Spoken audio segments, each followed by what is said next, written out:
Lockdown के दौरान जहाँ तक समग्र शिक्षा अभियान का सवाल है, हमारी बहुत सारी गतिविधियाँ जो हैं वो प्रभावित हुई हैं, लेकिन फिर भी हमारे जो परियोजना अधिकारी हैं एसपीडी स्टेट प्रोजेक्ट डायरेक्टर हमारे शिमला, उनके मार्गदर्शन में जो हमारी समूची टीम है, चाहे वो स्टेट के कोऑर्डिनेटर हों, चाहे डाइट की फैकल्टी हो, चाहे बीआरसी हों, चाहे सीआरसी हों, चाहे बीपीओस हों, सारे जो एक क्वालिटी को इम्प्रूव करने के लिए एक बीड़ा जो हमने उठाया था उसमें दिन रात मेहनत कर रहे हैं।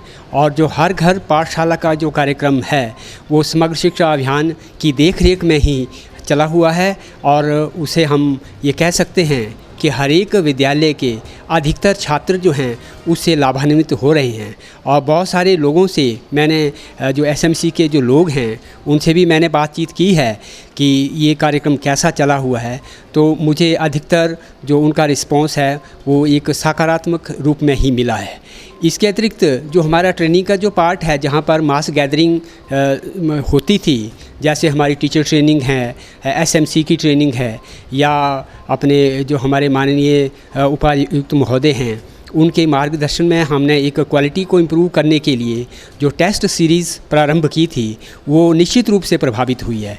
लेकिन जैसे ही ये लॉकडाउन का जो एक वो है वो ख़त्म होगा, उसके बाद हम उस कड़ी को फिर से शुरू करेंगे। सर, बच्चों को किस तरह का मटीरियल प्रदान कर रहे हैं आप?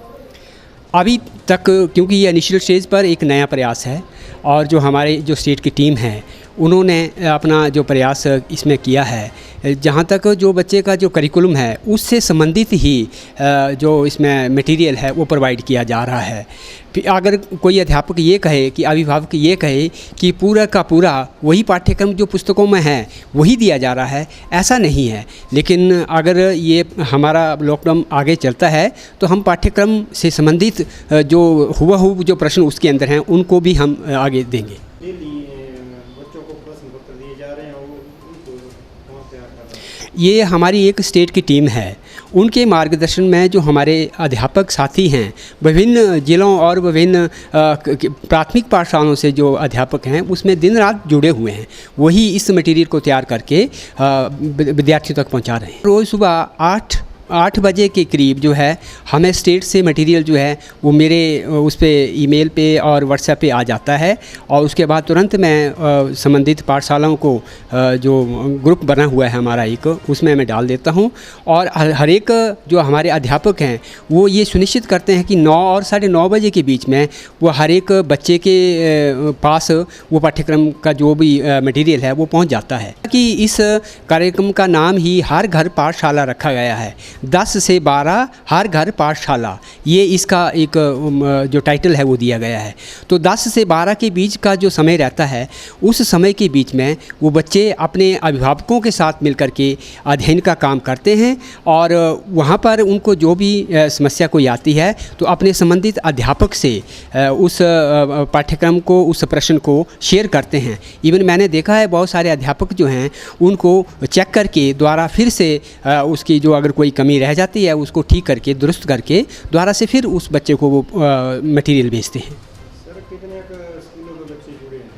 अभी जैसे हमारे आप सभी जानते हैं कि चंबा की जो टोपोग्राफी है वो थोड़ी भिन्न है। मेरा कोई भी ऐसा खंड नहीं है जहाँ पर 100% विद्यालय जो हैं वो इसकी कवरेज में आते हैं। अगर मैं बात करूं तो हमारे लगभग 20% स्कूल जो हैं किसी न किसी खंड के वो नेट कनेक्टिविटी से जो हम वो प्रभावित रहते हैं। इसलिए मैं ये इंश्योर नहीं कर पा रहा कि 100% बच्चे जो हैं इसके साथ जुड़ें, तो वो परसेंटेज जो है हमारी उसमें कम रहती है। सर, जो बच्चे छूट गए उनको किस तरह से मिलेगा? उसके लिए हमने एक नया प्रयास किया है। मैंने अध्यापकों को अभी जैसे कल मैंने बीआरसीज़ की मीटिंग भी ली है, उससे पहले भी मैंने उनसे फ़ोन पे मैं बातचीत करता रहता था। तो जो भी मटेरियल वहाँ पे बच्चों को दिया जाना था, अगर नेट कनेक्टिविटी नहीं है तो वो हार्ड कॉपी तैयार करके वो अध्यापक जो हैं उन बच्चों तक पहुँचाने का प्रयास कर रहे हैं। हाँ, ये अलग बात है कि अगर रोज़ का वो मटेरियल नहीं पहुँचा पा रहे हैं, लेकिन 2-3 दिन के बाद वो अध्यापक उन बच्चों तक अवश्य पहुँच रहे हैं। सर, आप प्रधानाचार्य भी हैं डाइट के, तो आजकल क्लास नहीं लग रही है तो उनको किस तरह से ट्रेनिंग करवाई जा रही है? मैं इसके बारे में भी अपनी जो एक जानकारी है आप के माध्यम से, और जो हमारे डाइट के अंदर लगभग 300 के अध्यापक प्रशिक्षणार्थी हैं वो ट्रेनिंग ले रहे हैं, उन तक ये मैसेज भी पहुंचाना चाहता हूं और ये बताना भी चाहता हूं कि ये जब लॉकडाउन का हमारा पीरियड शुरू हुआ था तो शायद हमारा ज़िला पहला होगा कि 6 अप्रैल से ही हमने इसके बारे में काम करना शुरू कर दिया था। मेरे जितनी भी डाइट की फैकल्टी है, जितने भी टीचिंग स्टाफ हैं, वो सारे रेगुलर ऑनलाइन क्लासेस जो हैं वो उन बच्चों को ले रहे हैं, और बहुत सारे अध्यापक जो हैं उन बच्चों को टेस्ट भी कंडक्ट कर रहे हैं और वो डे टू डे उसको मॉनिटर भी कर रहे हैं कि कितने सारे बच्चे जो हैं उससे लाभान्वित हो रहे हैं। इवन अटेंडेंस तक जो है वो मेरे अध्यापक साथी जो है उन बच्चों की ऑनलाइन इंश्योर कर रहे हैं। सर सारे जुड़ गए हैं? बिल्कुल, जो हमारे जेबीटी के जितने भी हमारे ट्रेनीज़ हैं वो सारे के सारे इसमें जुड़े हैं।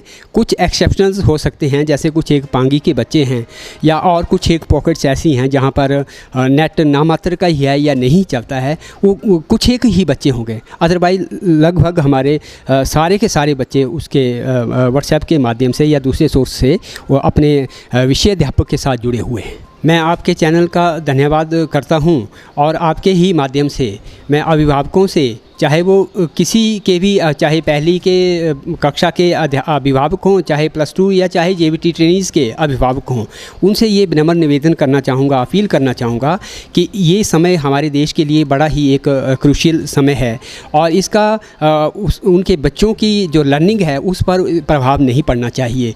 वो अपना समय बच्चों को दें और ज़्यादा से ज़्यादा उनके साथ बिताएं, बच्चों के साथ, और जो भी अगर कोई दिक्कत उनको आती है तो वो संबंधित जिला अधिकारी या मेरे से संपर्क कर सकते हैं, ताकि वो बच्चा जो है उसकी पढ़ाई जो है वो उसका नुकसान ना हो और उसका सही इस्तेमाल जो है वो कर सके।